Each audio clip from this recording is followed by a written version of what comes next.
So Rumba vacuums, parties, and even Grandma doesn't know which day to put the bins out. I really couldn't get on with it, even took my hearing aids out, so our Joanne had it back. One morning she came down to a right ruckus. Tommy, their ginger Tom, was riding around on the Rumba, and their spaniel Rocky was flattened to the wall, scared out of his wits, yapping at every turn. Phyllis tittered. Joanne suggested me having a robot lawnmower too, but I wasn't keen. Glenda laughed, still fighting with the seatbelt, until it finally spooled out and she triumphantly clicked it into the anchorage point before taking a compact mirror from her bag and a lipstick. Phyllis zoomed around a bend, suddenly bracing the steering wheel, unable to avoid the pothole in the camber, while Glenda hissed through her teeth, hand going to her hip. I'm sure road surfaces have dramatically deteriorated, Phyllis announced glumly. They're only called potholes because the general populace used to spy a nice emerging clod of clay before digging it up to make a pot. Glenda pursed Barbie pink lips onto a tissue. Got personal experience of that, have you? Phyllis said, flicking the sun visor down against the glare. Well, look at the weather being all springy like it wasn't out to kill us last week, Glenda retorted. What is it this time? Phyllis cleared her throat. The council has changed the refuse collection day again, Glenda grumbled. Even I don't know which day specific bins are meant to go out, Phyllis frowned, bringing the car to rest between two white lines before reversing and then straightening up. My Tony used to say that car park bays never increased in size, but vehicles have got wider. Like us all, as time goes by, Glenda observed, flailing for the handle as the open car door swung abruptly out in a gust of wind. Do you remember when we used to sneak out of the house to go to parties? Oh yes, Phyllis said wistfully, sliding out of the driver's seat and looping her handbag over her shoulder. Now I seem to sneak out of parties to go home to bed. She reached for the handles of her reusable shopping bags from the back seat. Hello, everyone. My name is Sarah Edmonds, and I'm the editor-in-chief of For Page and Screen magazine. I'm here today with Kayleigh Kitt, author of Rumba Vacuums, Parties, and Even Grandma Doesn't Know Which Days to Put the Bins Out. Thank you so much for being here with me today. Oh, thank you for having me. Of course. Now, start out with a fairly basic question. What inspired you to write this story? I think it fundamentally comes down to the fact that I saw a group of pensioner women in the supermarket. Some of them were sitting on chairs waiting for peers who were at the checkouts, and they were all chatting and laughing, and it just oozed long-term friendships. And I started thinking about elderly people, how society can either dismiss them or they just become invisible because they're no longer in the workforce, or they're not keeping up with technology in the ways that the world works. And I think we sort of like take it for granted, those of us that sort of like are still working, that, you know, sort of life, you know, you just adapt as you go on, but it's not quite as easy for older people. Yeah, absolutely. With that, I love that perspective of it, especially with the story, because the story is so fun. The story is fun to read. It's enjoyable and funny, and having that compared to this kind of deeper perspective, more contemplative perspective. I can speak today, sorry. Um, it works really well. It's really interesting to hear kind of that layer to it. Do you often kind of pair the slightly lighthearted tone with kind of this socially conscious, if you will, perspective? I would have to say yes, I sometimes quite often do that. With humour, it does tend to be sort of observational, and I think it sort of like it amuses me quite often when, you know, so simple mundane things go wrong and we sort of think, oh, that shouldn't have happened, and then you laugh at it. Ordinarily, I don't sort of tend to work with sort of similar sort of like themes with older people very much in my writing. Although having said that, this piece is actually part of a series of 6 pieces using the same characters. And I've sort of explored technology, things like visiting an art gallery. They've had afternoon tea at a posh hotel and got a little bit drunk. They've gone clothes shopping, and even the cinema and the seaside. And it was just sort of like the contrasts sort of between sort of, again, sort of like the younger generation and the older generation and how they perceive things and how we sort of perceive things. So I suppose in that respect, it is sort of similar themes. I love that. And are you planning on putting all of those stories into a collection? Are you kind of just writing them and you know that they're connected? Tell me a little bit about that. I think I just wrote them. The connecting factor really obviously was the two characters, and the long sort of like standing friendship and how they sort of like bounce off each other. I wasn't intending to sort of like put them together as a collection. I haven't written any more than half a dozen, but it's probably something to think about, isn't it? Definitely. I love these characters. They're so fun. I would read a full collection of their stories. The tea time one Oh, sounds thank you. hilarious. Thank you. Yeah, of course. Do you find it challenging to write characters who are older than you in that way? Um, that is a very good question. I would say my in-laws are both pensioners, so we quite often have conversations about how the world works and how it's so much different to when they were working. So I get that sort of like little perspective. But I wouldn't say I find it sort of like difficult. I suppose I sort of like I draw from that and the experiences and the conversations that I do have with them. Mhm. Definitely. I think I'm not someone who writes characters who are too much older than me most of the time, but I do Mm. think that kind of pulling from life and people you know can make things come across more naturally, more um what's the word? Make characters feel more alive than focusing really hard on like, okay, what would a person at this stage in your life say specifically and like panicking over that because we all know people of all ages. Just kind of have to draw from that. That's my little ramble. No, I think it's right, and I think sort of probably when you look at yourself and then you see people that are younger than yourself, they seem to sort of pick up things like technology. I'll use that as an example a lot quicker than I do. Although I grew up with a certain amount of it. It's not to the degree that sort of like the younger generations have got now because they're introduced to it from a very young age, and I think they sort of like they fly with it, don't they? And then sometimes you look at something yourself and you think, I haven't got a clue how that works, but you know full well that if you go onto the internet, you'll find somebody else that's had the same problem. So as long as you know where to go, it's not too bad. But you can see then why the older generation struggles, and sometimes it just comes as second nature to the younger generation. Mhm. Absolutely. I I teach undergraduate college students and I'm not that much older than them. Like I'm not gonna say my age, but I'm not that much older, but I still have those moments where I feel like the professor who's like, "How do you open a PDF? Like how do you get the projector to Yeah. work?" Like I still have those moments, not with this thing specifically. Um, but there's definitely a gap where they'll ask me questions or they'll do something. I'm like, "How do you do that?" I have no idea. Yeah. Yeah, it's exactly that, isn't it? Yeah, and it's Mhm. that little gap I think that we forget, especially with older people, because they haven't grown up with technology. Mhm. Mhm. Just as an example, as technology, it doesn't have to be technology. I think the pandemic sort of changed an awful lot of things, and the way that the world actually sort of functions and works, and it's quite difficult, I think, to get to grips with it. Mhm. Absolutely. No, absolutely. I feel like with that specifically, a lot of things move forward technology wise. I mean, we're talking over Zoom right now. I had never even heard of Zoom prior to the pandemic. But also kind of going backwards too in a lot of ways. I know it sounds silly, but a lot of people were learning how to bake sourdough bread. And it's like that's something people had kind of lost for a while, at least younger generations, so to speak. Um, so yeah, a lot of changes. Absolutely. So do you find that, just to jump back to writing really quick, do you find that you work exclusively in prose or do you like to experiment with other genres, forms, that kind of thing? I suppose the genres that I'm actually more comfortable writing with is young adult fantasy or humour. Humour, I suppose, not too surprising from the piece that obviously you kindly published. And I tend to sort of work either in long form, sort of novel length, or flash fiction, which, as you know, is short fiction up to 1,000 words. But the beauty of flash fiction is that it gives you the opportunity to experiment. So I can sort of go, oh, I fancy trying a dystopian piece today, or I might sort of dip my toe into sort of horror. And I think that's sort of quite nice, really.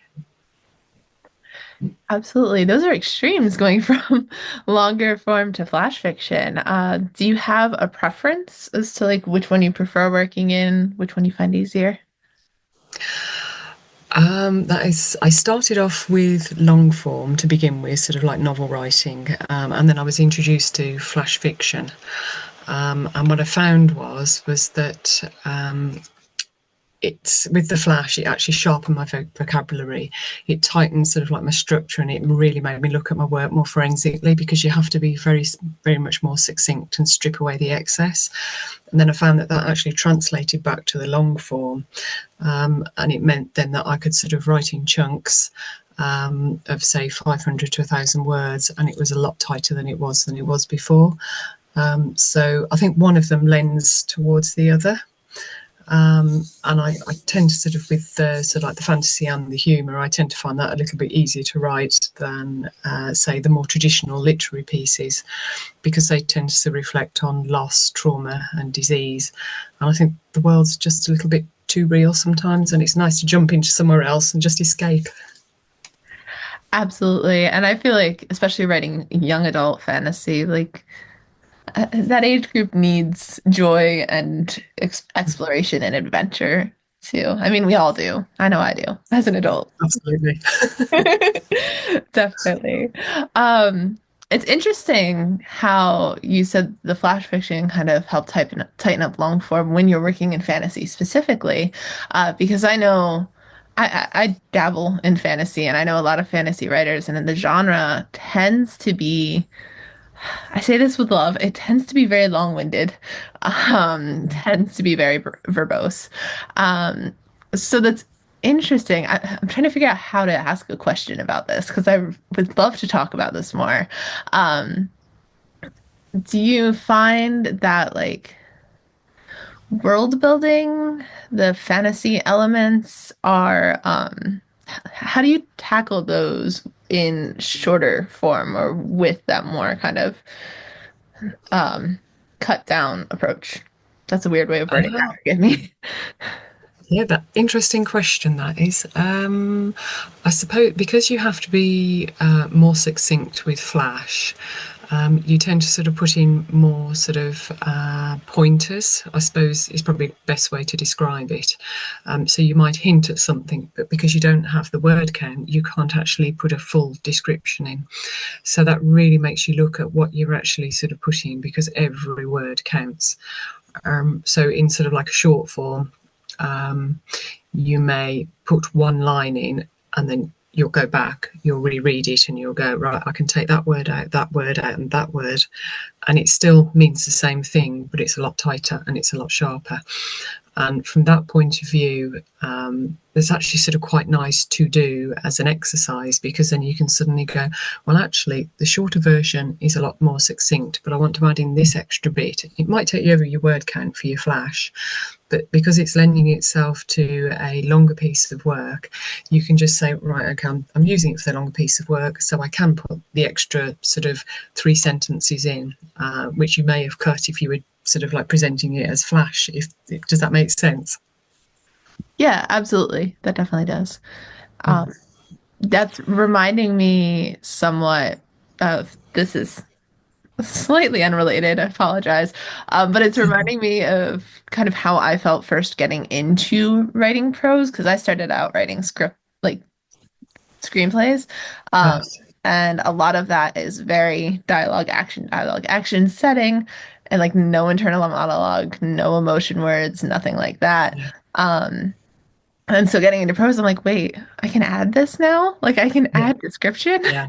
It's nice to be able to do that. Absolutely. Mhm.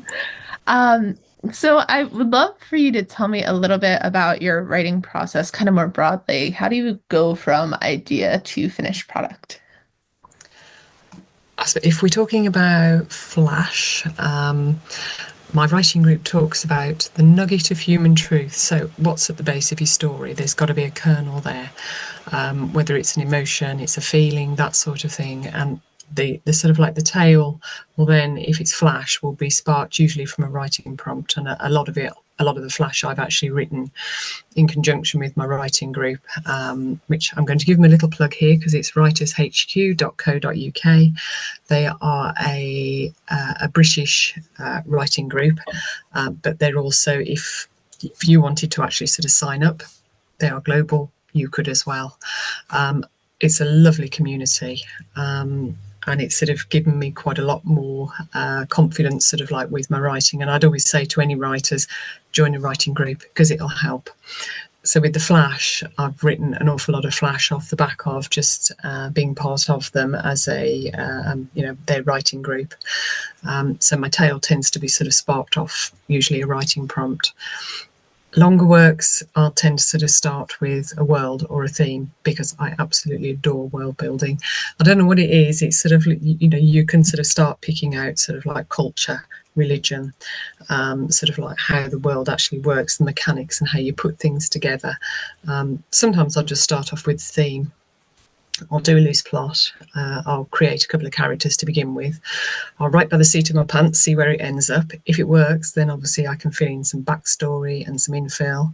And at some stage, I'll go back to plotting and pull it all together. And a few years ago, a writing buddy sort of suggested that we use the writing prompts to lengthen longer works in progress, which we did using Flash Nano, which is run by Nancy Stallman every November. So you probably know, you sign up, you receive an email prompt every day for the whole of November. But interestingly, we both independently came to the conclusion that it makes it really challenging to try and stitch it all together for a longer work, but it sparks so many ideas. And I sort of think that once you've got sort of like the spark of an idea, you can sort of run with it. And it doesn't matter where that spark comes from. It could be that you see a bit of sheep's wool stuck on some barbed wire, and suddenly you'll be writing about sheep, or you'll be writing about a shepherd. It might be something completely different. You might sort of see sort of like a cigarette paper in the street, and that will spark sort of like an idea. So you get your inspiration from everywhere. I love that. I've actually not heard of Flash Nano before. So Oh, have you not? I've not. So thank you for mentioning it because that is new Oh, to me. you're welcome. It runs at the same time as NaNoWriMo, which is write a novel within a month. With the Flash Nano, I think you can sign up, you can be part of their Facebook group. My writing group also has a sort of like section in there where you can actually post your story every day. And then anybody else who's sort of like playing, as they say, for the month, you can actually sort of go in and you can comment on their story. And I find that absolutely fascinating because everybody gets the same prompts, and then it's how everybody interprets them, and it really is quite interesting because you think, wow, how did that particular writer get from there to there? And you sort of think, well, I didn't see that. And I think it's sort of a lovely example of creative minds and sort of ideas, and sort of how one person's mind is so different to somebody else's. Absolutely. That sounds like so fun, so interesting just to see everyone's perspectives. I know in the one creative writing class that I teach, I give my students prompts every now and then and they share them. And it always blows my mind how different their takes up on them are, even just in that setting. So that sounds so fun. Um, I'd love to talk a little bit more about your writing group, if that's okay. I fully want to echo writing groups are amazing. Everyone should join one. But at the same time, writing can be really personal. So did you find it difficult at the beginning at all to kind of open up and share your work with them? I was absolutely petrified. And I think most people feel that way because it's sort of imposter syndrome, isn't it? And you sort of feel as though you shouldn't be there. And I felt really absolutely nauseous. And then I wrote my first piece, and I sort of ummed and ahed over whether or not to actually sort of post it because it's within a closed forum anyway. And then I hit sort of like the post button, and then I sat there and I sort of thought, oh, I wish I hadn't done that. But I'm so glad that I did, because the writing group itself, they're absolutely fantastic. Again, I'm giving them a big plug. They offer a combination of courses, they're tutor-led, there's some self-study, and there's even a certain amount of free content as well. which is quite rare for a writing group. That also includes what they call the flash face-off. So they actually post prompts weekly.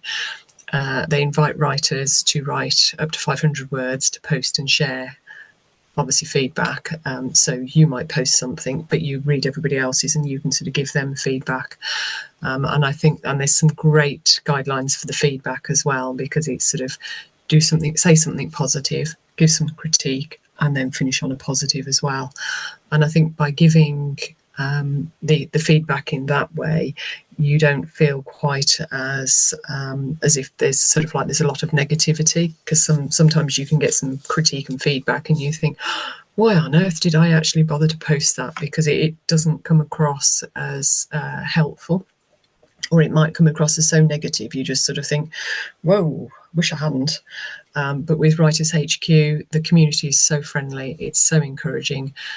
So I'd always sort of say, find a writing sort of community or writing group that you actually gel with, because once you do, you'll fly. I love that. And I really appreciate you commenting on the fact that sometimes we can write critique and have it come across not the way we meant it or harsher than we meant it. Yeah, Because I think a lot of times talking to writers, being a writer, I'm always like, how do we take critique? But knowing how to give critique is really, really important too. It's really helpful. I've definitely had moments giving feedback on things, both as an instructor and even with For Page and Screen, because we like to give feedback on our rejections, where I send it and I have always triple check it. I'm like, does this sound okay? I'm like, I don't hate it. I'm not criticizing. I just want to like comment. Um, absolutely. mhm. I think it's as hard receiving any critique and feedback as it is actually sort of giving it. I mean, you're quite right. And if I'm beta, because I was introduced to sort of beta reading as well with the writing group, and I do that, I try to make sure I do some, at least sort of like every couple of months for somebody else. Several reasons. Number one is so that I can sort of, I learn off other writers the same as anybody else. And it's really good because it sort of gives you that sort of like, oh yeah, I can see that. Oh, that's worded really well. And oh, that's really good. I like the structure of this. And then you obviously learn from that. But then it's giving that critique where you read it and you go, is that a bit mean? Because you don't want to be mean to somebody. You want to sort of encourage them as much as anything else. So you do want to actually give good critique if you can, and especially it's almost like repaying the good feedback that you've actually had as well. Absolutely. Now, just for the sake of our listeners, could you explain a little bit about what beta reading is? It was a term you mentioned that I'd Oh, not beta ever met. reading. Hmm. Yeah, beta reading. So, as the writer, you are the person that obviously you are the first person to write it and obviously read it. So your beta reader is your second reader, and it is usually it could be a friend that you could be asking. It could be another writer. So the beta reader will sort of like read your work and they will give you some feedback on it. However, you can give them some guidelines. You can say, look, this is what I'm looking for. Can you give me, does the dialogue work? Does this work or does that work? Is there anything there that doesn't work? And I think that's quite important as a writer, because that's the way you learn. Absolutely. Thank you for explaining that. Um, Yeah, one thing I love when I do that kind of reading for other people is seeing the points that they want to focus on. Because if I just am handed a story and told to read it, I'll look for general things. But when they ask, you kind of pay attention to that. Like if they ask about dialogue, I'm like, okay, so what am I looking for here? What do they want me to look for here? I think um it helps us kind of focus in on our own writing if we read dialogue and we wouldn't have thought about it in someone else's work, but they're concerned about it. It's like, okay, so maybe I should be concerned about mine or like take another look at mine. Um, I don't know. I think it's helpful. Yeah, it's all part of the learning process, I think, when you sort of you read somebody else's, and then you go, oh, well, that's a good way of describing that, or sort of that obviously works. And I do think it's one of the best ways to actually learn is to obviously read other people's work. Mhm. Absolutely, completely agree. Um, Slightly different question. Could you tell me a little bit about kind of what got you into writing in general? What made you want to do this? Well, in the pandemic, I established a regular writing habit really as a distraction to sort of global events. And I saw a pin on Pinterest which said, "Can't find the book you want, write it." So I did a bit of research and I found the snowflake method and some writing tips online. But it wasn't until 2021 that I joined Writers HQ and was introduced to flash fiction and the critique group. By then, I was addicted. I sort of thought, oh, I've got to write. So I'd got into a sort of like a habit of writing every day, and I still do that now, although sometimes I'm editing. But it's opened up a whole new world I never thought I'd have access to. It's given me confidence both for fiction and non-fiction writing, sort of personally and professionally. And I've had pieces published online and in print. I've entered competitions. I've been part of critique groups. I've beta read for other writers, and I've had work sort of beta read in exchange. And in the process, I found some really lovely sort of writery friends and writing buddies. I love that. And I love how much community can kind of lead to and result from writing because we think of writing as being very solitary in nature, but there's Yeah. this whole world of other people to connect with. It's great. Absolutely, and I never realised that I could actually become part of it. It wasn't something that I'd never thought I'd have access to, and I never thought that I'd sort of find it as enjoyable as I do. I love that. I'm so glad you have because that led to us having this conversation, which Oh, is great. thank you. Mhm. Um, so I can totally cut this out if you're not comfortable talking about this. But you mentioned doing nonfiction writing professionally. Could you tell me about that? Like what kind of writing that is? The non-fiction writing would have been in a previous job that I was doing, and I used to write minutes up to statutory level. I used to do reports, annual reports, and that sort of thing. And it helped me when I was obviously sort of doing the report writing and the minutes. It just helped me become a lot more succinct.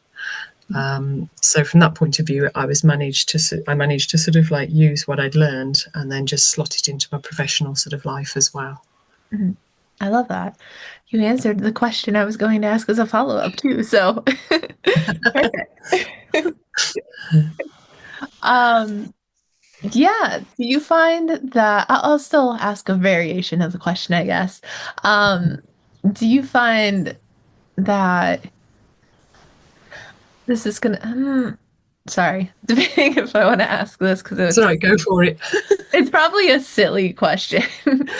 Um, but do you ever kind of like, um, my general question is which do you prefer, the nonfiction or the fiction? But I'm also curious if you like kind of default to one or the other in the other. I don't think that makes sense. That's why I'm like, wait, I'm asking this weirdly.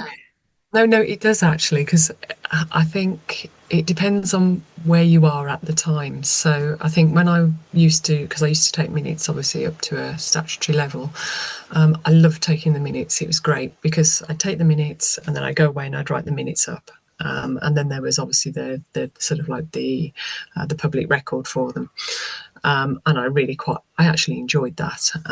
And I used to take minutes as well in sort of like staff meetings, and I quite enjoyed that as well. And there were sometimes one-to-one meetings. I'd be sat at the back taking the minutes, and I quite enjoyed that as well. I think the biggest challenge was actually sort of looking at my handwriting, going, "Okay, what did I write?" And then I'd sort of go, "Ah, I know," and that I quite enjoyed, and that aspect I thought was fantastic. But then from the creative side, you get that outlet, although the framework isn't as rigid. You still get that framework when you've got sort of obviously your creative writing, because you've obviously got your start, your middle, and your end. But then you've almost got almost a level playing field. You can put whatever you like in it. And I think I quite like that, especially for the world building, because you can build that sort of like that world, and it sort of it grabs your attention. And obviously, if it doesn't work, you can always tweak it. But if you're writing something that's got a quite a rigid framework for, say, your non-fiction for work, in my case, it was statutory minutes. I had a very rigid guidelines that I had to actually keep to, and that was fine because then sort of like roughly where you're supposed to be, with sort of the house style, and what is required. But I think the creative side gave you that little outlet to sort of say, oh yeah, well this bit's actually mine. I can do what I like with it. So I think there's two sides to the coin, isn't there? Rather than sort of preferring one to the other. Hmm. Yeah, absolutely. The freedom of creative writing sounds like a wonderful contrast to that. I also imagine that as you take minutes, you probably are very, very good at um, recognizing and probably in your creative writing, recreating realistic power dynamics, conversations, like realistic portrayals of people, just because that's such a detail-oriented job. Um, so probably very skilled at that. I don't have a question. That's just, yeah. Yeah, wouldn't say it comes obviously with practice rather than I expect it is a set of skills that you've got. And you do see when you're taking minutes up to a statutory level, when you've got a group of people that you're taking the minutes and they're obviously conducting the meeting, and you can actually see, like you say, the dynamics. There are cliques of people which will actually sort of pull together, and you see the behaviour. And yeah, I'm sure it does translate through into your creative writing because it would just bleed through whether it was conscious or subconsciously, I think. Definitely, definitely. It's gonna add um, lots of nuance and depth. That I think, honestly, even in the work, the Roomba vacuums work, I think you can see those kind of dynamics playing out, and just like the really well built and realized relationship between the characters. It just, I don't know. I think it comes across really wonderfully. Oh, thank you. I'm glad it does because that's what I was actually going for was just that of a very very comfortable long term friendship between two women, and sometimes I think you look at the I've looked at the two and sort of thought, well, what makes them, because they're very different characters in a lot of senses. So what makes them tick and click together? And I think it's partly the humour, and I think it's partly the fact that they come from the same sort of background, and that's how I sort of tried to get it across as.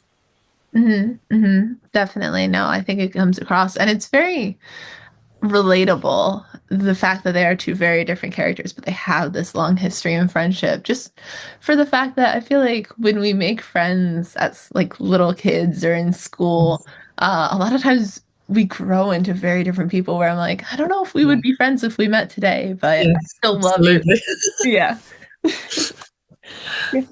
There's still that history and that love there because you've known them for so long. So it's so relatable. And I think it's sort of you want that sort of comfortable friendship, don't you? I mean, I always think that some people are meant to be there throughout the whole of your life, and some people are meant to sort of pop in and out. And it's those people that are there all the way through your life, they're the ones that you can go to and say, "Oh, I've got a problem with whatever it happens to be," and they're the people that are the people that will help you. Absolutely, absolutely. Now, this is somewhat of a shift, but you talked a lot about your other writing. I'm curious, do you have anything coming out soon? Anything you want to plug, share, advertise with us today? Ooh, last Saturday, I had a piece published in an online fantasy magazine, which is Sci-Fan Sat. It's a lovely magazine. It comes out once a month. So if there are any writers out there that like doing science fiction, fantasy, it's an absolutely fantastic magazine. I think they're sort of set in Maine, so they're across the pond with you. But it's a lovely magazine. And I'm also scheduled to have another piece of flash, this time romance, which I do write a little bit because it sort of fits in with the humour. I'm having that published in July by Micromance, which again is another American publication. Fantastic. Well, Depending on when that second one is out, we can try to link it to this description. Interviews are always odd because we're recording probably about a month before it actually goes live. So Oh. dates are a little weird. Um, but yes, we will definitely link those works. We can also link your Thank you. website if you have a website or any social media handles that you want to share with us. I do. I've actually got a website which is kayleighkit75.wixsite.com/dragon. So you can find a selection of my published works on there. And you can find me posting on Blue Sky occasionally. And my handle is at spellboundscribe.bluesky.social. Cool, perfect. Thank you so much. We will be sure to link that. All of our listeners can find you, follow you in a non-creepy way. Thank you. Yeah, we do not condone creepy forms of that. Only I'm pleased non-creepy. to hear it. Um, perfect. So then we're up to our last question here. I ask everyone this question.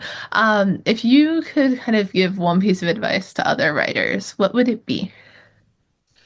I think it's keep reading, keep writing, find a writing group, learn from other writers, become a beta reader, cheer on your peers, share your work for critique and feedback, keep editing and polishing, learn to rest your piece and come back to it, and above all, just enjoy the process. I love that. Fantastic advice. Thank you so much for that and for Thank being you. here and talking with me today. It's been great getting to speak with you. Well, thank you for having me.